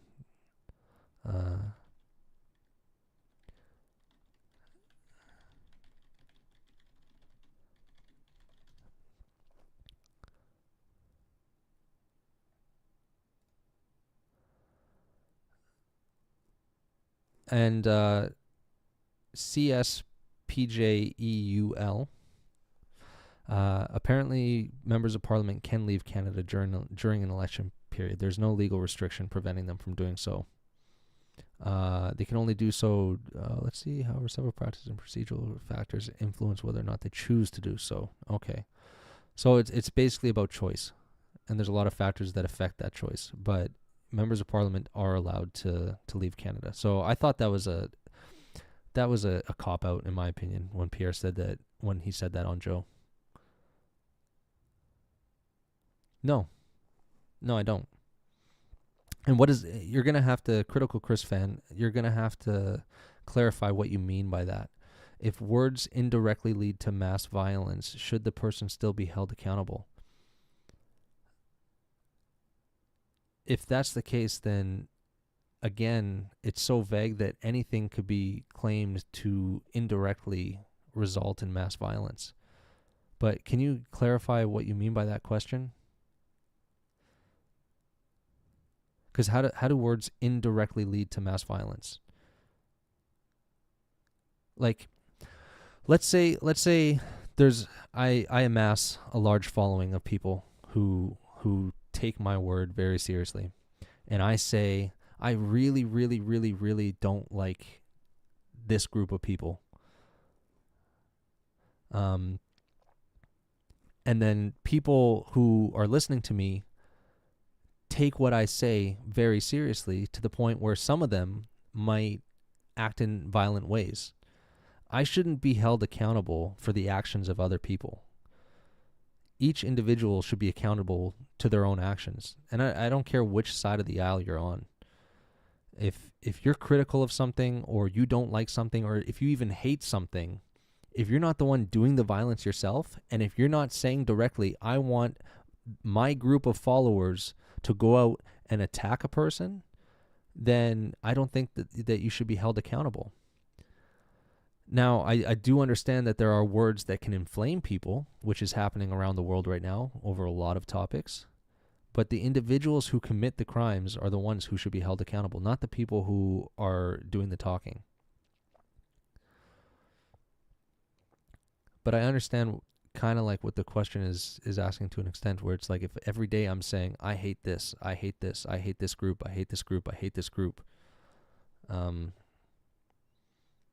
But I still don't believe that I should be held accountable, or anyone should be held accountable for just exclaiming something like that. And Cynthia, so back to what I was saying. If someone is of intelligence, had enough time and sway, they could slowly entice violence with words alone. I disagree. Yeah, well, no, I don't necessarily disagree. Anyone can entice violence with words alone. But the question is, should you be held criminally liable unless you're calling for it? I don't think you should. Unless you're specifically saying that you want a certain group attacked by a number of people. I'm with that on this. Words are words. I mean, whatever happened to when we were kids and people were like, sticks and stones may break my bones, but words will never hurt me. If I say I hate someone, then you should be able to have the the presence of mind to be able to say, okay, I agree with that. I hate this thing too for my own reasons, or I disagree with that, and this guy, I disagree with his opinion, and move on. I think there's I don't even know if that's a word. No, I'm not even going to try it. Like, there's a religiosity, is that the word? Around voices nowadays, where people, like the people that individuals follow, become their entire identity, where they will always agree with that person. But I still don't think that person should be held liable for words if they're not calling for violence. Yeah, I agree. Especially because what does it mean to hurt someone's feelings? I mean, to be offended is a choice. And people choose to be offended more than others. And that's what I mean by it's very vague. I could say something that person A deems as unhateful and person B considers the most hateful thing on the planet. So who's the arbiter of what is actually hateful?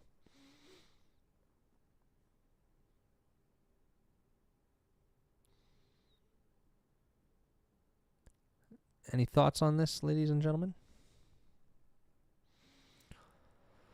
This was a good discussion. I think this was the best discussion yet. I had a lot of fun with this. It's interesting talking to nobody, like just talking to a chat. And you guys can talk to each other too if you guys disagree with each other. No, I think intent needs to be considered solely. And like I said, unless words are calling for violence. Because if you have a person who's in a position of power and they're calling for a group to commit violence, then they're acting as the de facto leader of that group by calling for violence. That's the only time I consider speech to be offensible. But I do agree with the second half of that intent needs to be considered. Cynthia, I would love to get you on a call. And if Dad's on the podcast with me and you called in, that'd be a great discussion. That'd be a lot of fun. I love the fact that you're trying to think this out. It seems like we don't see eye to eye necessarily, but I like where you're going with this. Unless you're part of the government. You don't like what I say, your feelings get hurt. Don't listen to me. Unless you're part of the government. Yeah, I think in that case, the members of government, I think in many cases, members of government should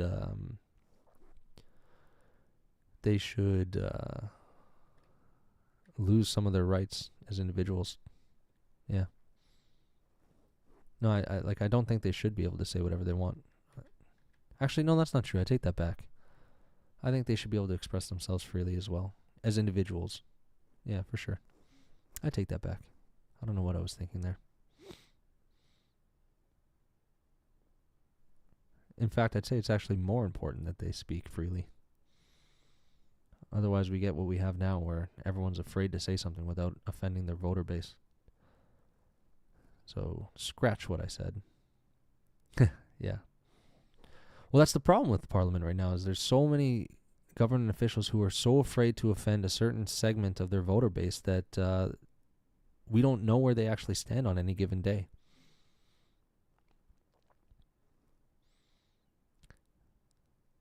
lots of activity here. All right. We're down to four viewers. I don't know who's here anymore. I'm assuming it's Cynthia, Dad, Kat, and 100 individual. Who's left? Can I get ones in the chats to let me know who's still here? And then we'll move on. Critical Chris fan, thank you very much for being so committed. Kat, thank you.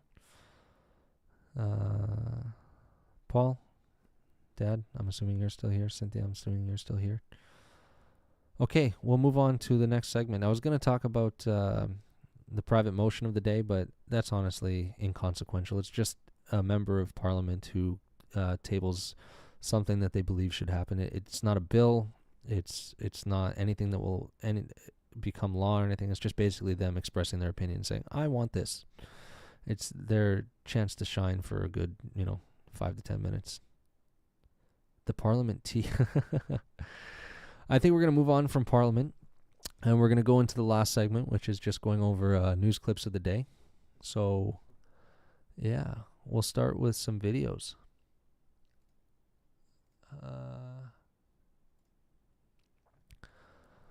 Let's listen to this. So, to start, we're going to listen to Conservative leader Pierre Poilievre demanding the firing of liberal ministers over uninvestigated student visa fraud. Actually, I'm going to turn off the chat for myself, so I'm just going to focus on the topic. Conservative leader Pierre Poilievre demands the firing of liberal ministers over uninvestigated student fraud, or student visa fraud, highlighting evasive responses from Immigration Minister Leona Metlaj-Diab and others amid audience laughter and heckling. As of March 23rd, 2026, the Auditor General, we touched on this a little bit yesterday. The Auditor General, we'll have more videos in the future, by the way. I just got to get this segment down, and after work, I only have an hour and a half to get everything organized, so I do it pretty quickly. Auditor General report exposed Immigration, Refugee, and Citizenship Canada, IRCC, for investigating just 3% of 153,000 suspected fraud cases in the international student program, abandoning half due to unanswered emails and failing to pursue 800 confirmed fraudulent applications. This exchange underscores ongoing tensions in Canada's immigration policy, with Pierre Poilievre leveraging the audit to criticize Liberal handling of a program linked to rapid population growth and economic strain, while ministers cite post-2025 reforms claiming 100% investigation of new discrepancies. I call horseshit. This is CPAC. So, do you know what CPAC is? We'll be watching the video that I'm talking to. I'm highlighting what the video is going to be talking about. So CPAC is just basically Parliament video on going over what was talked about today. So let's take a listen. Oh, sorry, I have the volume turned off. Turn off my mic. Mr. Speaker, with that kind of incompetent, incoherent answer, it's not hard to understand how that minister failed to investigate 97% of the 150,000 suspected cases of fraud in the international student program. Mr. Speaker, not only that, of the 3% that he did have investigated, they abandoned half of those because the suspected fraudster did not respond to investigators' emails. Mr. Speaker, this is the current Liberal government. Will the current Liberal Prime Minister take responsibility, fire that minister, the Justice Minister, and the Immigration Minister? The Honourable Minister of Justice. Mr. Speaker, if he wants to talk about incompetence in politics, he need look no further than the mirror. Listen to the approach that he takes on Canada-U.S. relations, saying it's not the Americans' fault, it's ours, we're stupid, while his caucus colleagues go down to south to say that we're throwing a hissy fit up here. You want to see incompetence? Let's look at the Conservative leader's statements, calling the RCMP leadership despicable and calling on his political opponents to be jailed. We will move forward with thoughtful policy that ensures our immigration system moves with integrity, while we welcome newcomers who can help grow the economy. The Honourable Leader of the Opposition. This Prime Minister is rewarding and encouraging incompetence by putting the single worst immigration minister in Canadian history in as the new Minister of Justice. That minister caused a 300% increase in population growth. Now we know that there were hundreds of thousands of potentially fraudulent cases that he refused to have investigated. 97% of the cases of potential fraud were uninvestigated, and half of the remaining 3% were abandoned because the fraudsters did not respond to emails. Will the Prime Minister take responsibility for these incompetent Liberals and fire them now? The Honourable Minister of Immigration, Refugees and Citizenship. Thank you very much, Mr. Speaker. Let me repeat for that member and his entire caucus. As I said, since 2025, 100% of the discrepancies reported were followed up. And they were followed up 100% since 2025 with the high-risk investigated. The Auditor General confirmed improvements took place. IRCC has tightened its approach, and we have control over the student visas. The numbers prove it. Thank you. Yeah. The Honourable Leader of the Opposition. Okay, now the mystery is resolved. We have only 3% of the 150,000 cases of suspected fraud were investigated at all.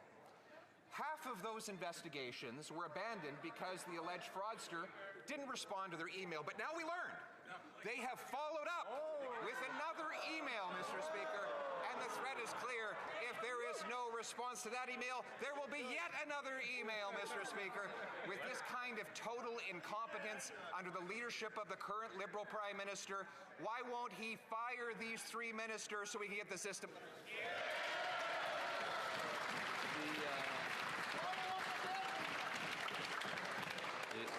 The Honourable Minister. Thank you very much, Mr. Speaker. Let me tell Canadians and this member and his caucus that the report examined 18 months. The government had already initiated improvement to the system way before the audit started. The Auditor General confirmed that the system is tightened, the student visas have been examined, improvements has taken place.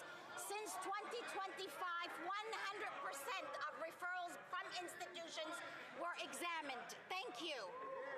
The Honourable Leader of the Opposition. Mr. Speaker, I admit it's unfair for the Prime Minister, the Liberal Prime Minister, to force that minister to respond for all of the mistakes of her 2 predecessors whom he has promoted.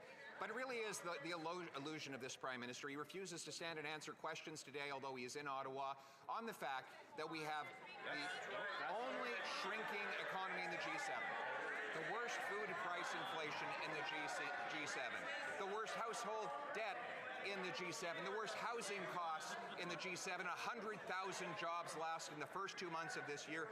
Will the Prime Minister have the courage to stand up now and defend his terrible Liberal track?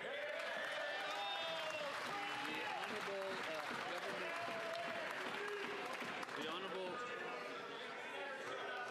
What is this, Jerry Springer? He keeps us standing up tall. The Honourable Government House Leader. Thank you very much, Mr. Speaker. We will stand up every day and be proud of the Liberal track record in standing up for Canada and building Canada. And what the Leader of the Opposition has been treated to today is a minister who is in control of this file, who has seen immigration levels, student visas go down. In fact, for the first time ever, Mr. Speaker, last year Canada dropped 100,000 population. Canada has one of the best immigration systems in the country, in the world, and people are proud of it. People stand by it. All right. Welcome to Parliament. Yep. It is hard to watch. They are all clowns. Every one of them. Critical Chris fan, thanks for the question. Yeah, so what they're debating is what we talked about yesterday. So there was an Auditor General report focusing on immigration fraud and immigration numbers, et cetera, et cetera. We talked about this yesterday. We touched on this quite a bit yesterday, and the source is the Auditor General's website. So I will be developing my own website eventually, hopefully soon, that would allow you guys to go to the sources of what these are being talked about, because I'm sure you want the numbers. You could watch yesterday's video to kind of where I touch on them, but or you can go to the Auditor General's website. You could just type in on Google Auditor General of Canada, and it should come up. And then the report will be under the media page. They've released 3 reports, and they do this annually. So, yeah, take a look there. Anyone have anything to say? Brought me back to high school antics. Yep. This is literally every day in Parliament. It's just a bunch of grandstanding. It's a bunch of shouting. And there's no one that's, every single person's guilty of this. It doesn't matter what side you are. It's all for show. And this is the vast majority of what occurs in Parliament. I think the debate takes up a huge portion of the day. And it's always just nonsense. It's not just our government, though. The same thing happens in every government around the world. You watch New Zealand, Australia, Germany, France, the U.S., anyone that has a parliamentary system or a House of Commons, a House of Representatives, Senate, anything like that, anytime there's table debate, it's just nonsense. And it's all grandstanding. It's all political showcasing. It's just them trying to, outsmart or outwit the person they're talking to. But they don't actually get down to business. Do we want to move on to the next video?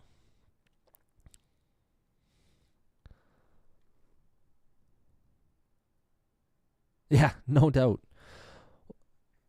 Yeah, it is a complete disaster. Yeah, and this is what I was talking about before, Cynthia, is so like if you look at Bill C-243 here, I was saying like this was first sponsored in September 22 of 25.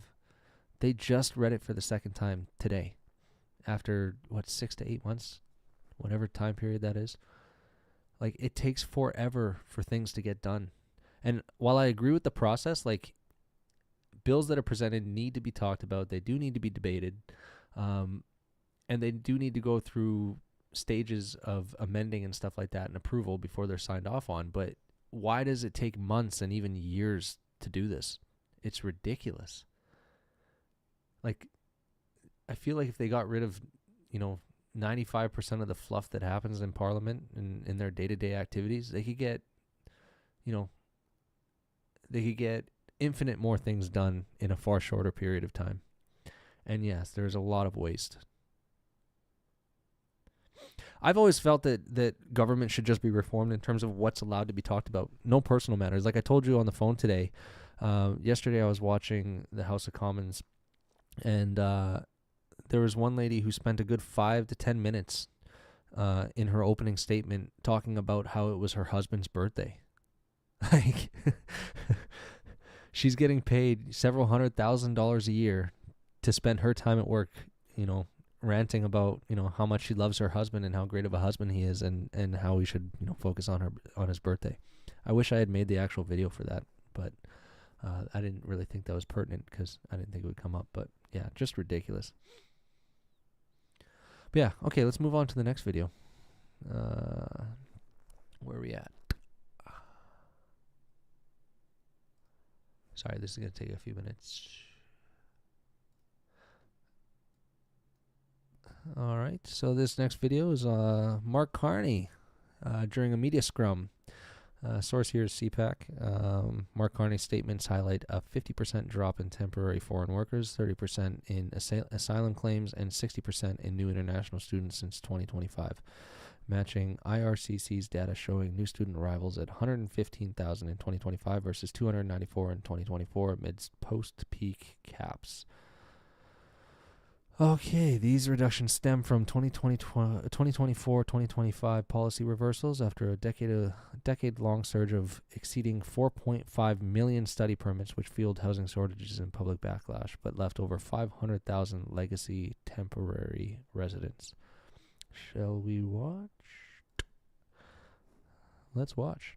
Message on immigration is we're taking back control on immigration. You've seen temporary worker numbers down by 50%, asylum claims down by a third. Foreign students, new foreign student numbers down. Investigations aren't happening. New foreign student numbers down by 60% since this government came in, and 100% investigation since 2025, which is as long as I've been Prime Minister. Message on immigration is we're taking back control on immigration. All right, that was a much shorter video, thankfully. Thank you, Mark. However, an important note here. The numbers that he's referencing are from an all-time high in immigration. So when he says they've dropped 60%, 40%, they're still much higher than historical averages in terms of total population coming in. They're just dropping from an absolute all-time high of millions of people, or hundreds and hundreds of thousands of people, and they've dipped by 50%. They're still much higher than the average person wants them to be. So this is one of those things where you can cook the numbers and he does it without even lying. So he's telling the truth about these numbers. They have dipped. But when you see a 50% drop in something that's, let's say, and I'm just throwing a number out there, if you see a 50% drop in something that's 500 times higher than the average, then it's still 250 times higher, or I guess it would be more than that because it's 50%. It would be 333% higher than normal. No, I know. But I'm just highlighting the fact that Dad says he was being facetious there. I'm highlighting the fact that, yeah, those numbers sound good, but they're still not good compared to historical averages. These declines are measured from recent all-time highs, as I said, not long-term historical averages. Temporary resident inflows exploded in the decade prior to now, creating a large existing stocks, hundreds of thousands of legacy permit holders still in Canada. New arrivals is lower than total permits issued extensions, so the in-country population adjusts more slowly. And so one criticism that people have too is that based on this report here, so this is from the annual report on immigrations from the IRCC, this is what they're hoping to get in the future. Well, that's what, it's funny that you say that, Cynthia. So this is what they're looking towards in the future. So we're still looking at permanent resident admissions and then temporary resident admissions. And remember that a lot of the students that are coming here are refusing to leave. So we're still looking at roughly 745,000 people a year coming into this country. That's a city the size of Winnipeg every single year coming into this country. And this is based on their projected growth. Yeah, that's okay. You're not a slow typer, you're a good typer. But yeah, so this is something that people are criticizing regarding this this speech. So yeah, we've seen a huge dip in terms of the numbers, but 745, we're talking about entire cities coming into this country every single year. And this is what they're projecting for growth. This is what they want for growth. This is what the IRCC is looking for in terms of growth. These numbers are still way, way, way, way too high.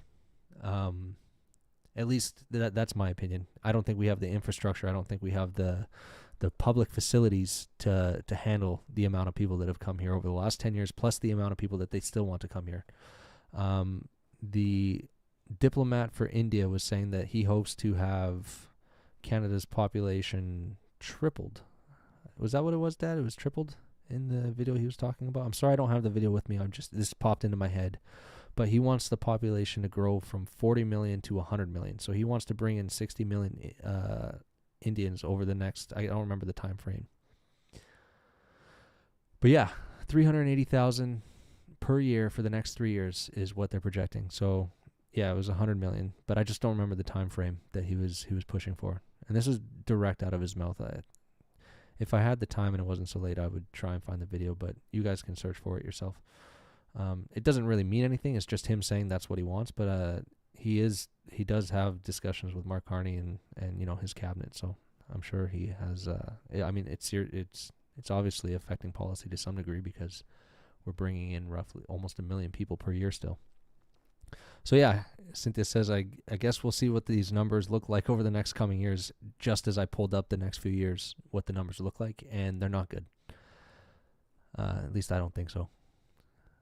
So yeah, when he brags about how he's reducing immigration, yeah, I mean, not hard to brag about when you're reducing from millions to almost 1 million per year. It's way too high still, and I think most people agree with that. Thoughts on that, anyone?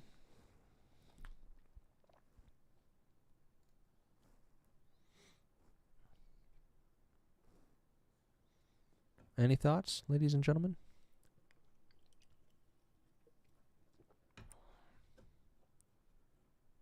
Yeah, of course, they're two different things. And in fact, historically, they tend to be higher over the last 10 years anyways. So they have projected and an actual, and they tend to be higher than what's projected because we also don't account for illegal immigrants as well, just as a note. And you can't quantify, how many refugees are going to be coming to Canada. Family reunification, you can quantify that. Economic immigration, that's more of a... I think what they're calling for here, and I could be wrong, I haven't looked into it, is what they are allowing for. Because I'm sure there's millions upon millions of people who are applying for these programs, and so this is what they're allowing for in terms of projection. As of now, anyways, I mean, this could change. But I guess we'll have to wait and see. But yeah, that's a good point. Here's a question, Cynthia. Do you think that these are reasonable numbers? Sorry, I'm drinking bubbly, as you can see. Do you think these are reasonable numbers, or do you think these numbers are too high?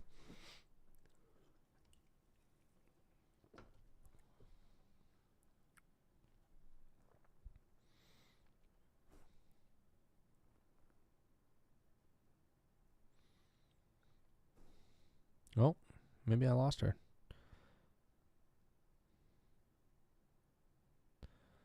You still there, Cynthia?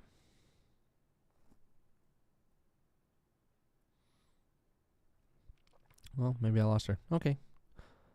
I don't have the background to know that, but I do think that we have many areas that for practical reasons cannot support these numbers. I think that's a rational position to, yeah. And I think most people agree with that premise.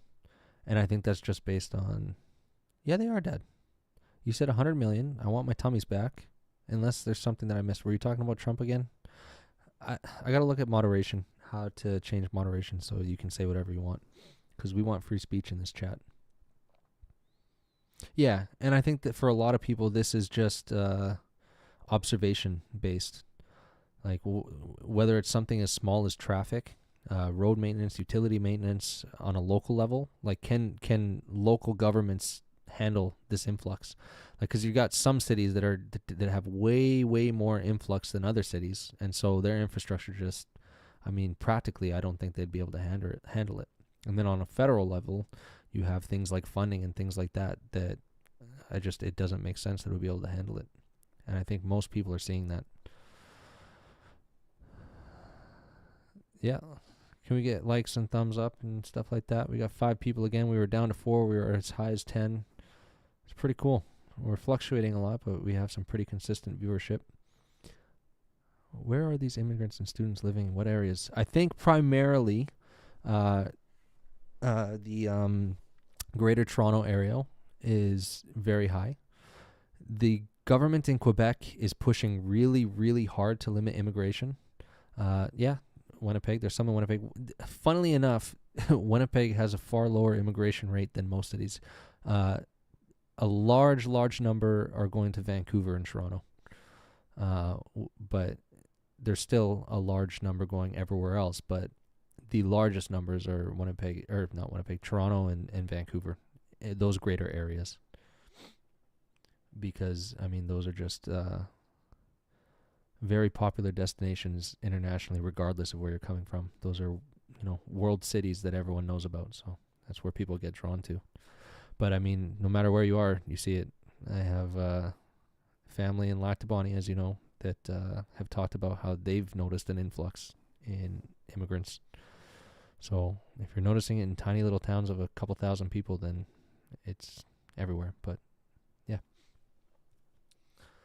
Not saying that immigration on its face is bad, but I think when you're importing, a large number of people from a culture that doesn't necessarily align with ours and is not, when you have mass immigration on that front, there's no draw to assimilation.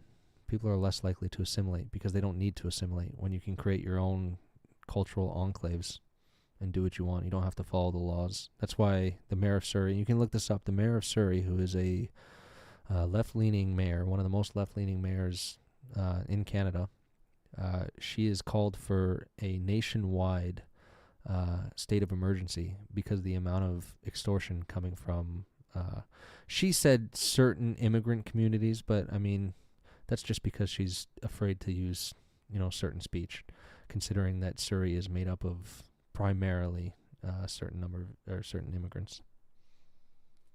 Yeah, I agree. Or we just fundamentally reform the system so that we bring in people that we need and leave it at that.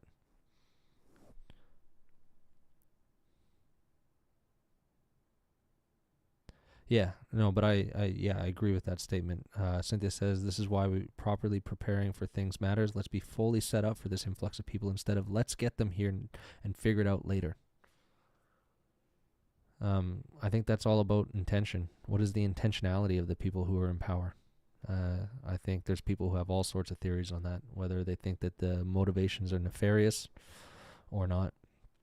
I agree. Canada needs ICE. See, that was a topic that Pierre really disappointed me on. When asked about that by Joe, how we were going to get rid of all of the immigrants who are here illegally, and that includes the students who refuse to leave, he said, "Oh, we'll do it politely and lawfully." I think that's lacking in a lot of intent. Like that, I just read intent. That's why I said it. That's lacking motivation. That's lacking actual actionable results. You're not going to see anything occur if you just say, well, legally you're not supposed to be here, so please leave. Well, that's what they're doing right now, and no one's leaving. They're protesting on the streets saying that they have a right to stay here despite the fact that their visas have expired, and they're doing that en masse. So I think Pierre was pretty weak on that, and the fact that he says that we should avoid ICE-like immigration. Dad, you're not muted. Okay, we're going to watch one last, actually. I was going to watch a video on, so something happened today with Parliament where they called the CEO of, it was said too leisurely? Can you explain what you mean by that? Was it something that I said that you're referring to, or is it something in the video, or? Critical Chris fan? Can you just clarify what you're referring to? Anyways, I was gonna touch quickly on a video where MPs were discussing they're calling on the CEO of what you're just talking about. It was said too leisurely. Yeah, I'm not sure what you're referring to. No, that's okay. I appreciate the response. I just don't know what you're referring to. What was said too leisurely? But yeah, I think I'm going to skip the last video. It was just on Air Canada and how Parliament's calling him in because he didn't... Oh! Pierre said it too leisurely. Okay. Yeah, no, is that what you're talking about? Is Pierre saying it too leisurely? If so, yeah, I kind of agree.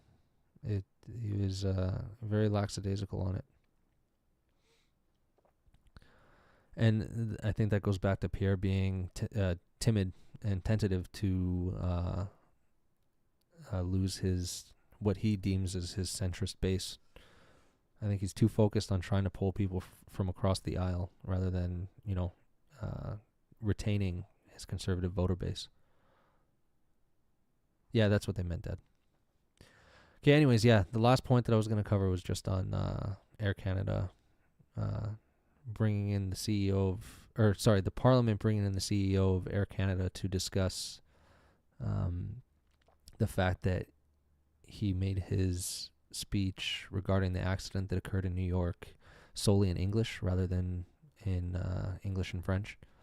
I thought that was an interesting talking point, but we can kind of skip on that because it's not really fundamentally important. I just thought it was silly that Parliament had to bring him in to hold him to account for that, when they could have just, made a statement saying they wish he had said, or they had hoped that he had said that, he'd spoken in French. I mean, there's people saying that one of the pilots was Francophone and that the family was Francophone, and so it's a matter of respect. But is that something that really requires Parliament to bring him in to hold a, what do they call that? Like, I can't even remember the name. I'm drawing a blank. It's been a long stream. Okay, bye, Cynthia. I'm closing up now anyways. Yeah, that's where our tax dollars go. Okay. Well, I think that's it for today. I think today's stream went a lot better than yesterday's. Thank you, everyone, for watching. I appreciate the commitment and the time. I know this is a long stream, and I'm sure some will be long like this, some will be shorter, but I don't know. I felt like this was productive. This was a lot of fun. I won't be streaming tomorrow because it is my fiance's birthday, and we're going out tomorrow with the fam. So I'll try and stream on Friday. If there's any comments that you guys want to leave, feel free to leave them. I might leave the stream open for a couple of minutes after the fact so you guys can chat a little bit. But if not, come back to the channel, come to the video and comment on the video after the fact. Make sure to like and subscribe if you enjoyed this. Thanks, Critical Chris fan. I have no idea who you are, but thank you very much for for posting. Oh, you're watching the hockey game tomorrow. Oh, yeah. Yeah, well, I'm not streaming tomorrow anyways. It'll be on Friday. But, yeah, thank you, everyone, for coming along and watching and partaking in this. I'm having a lot of fun. Today more so than yesterday. All right. Goodbye, everybody.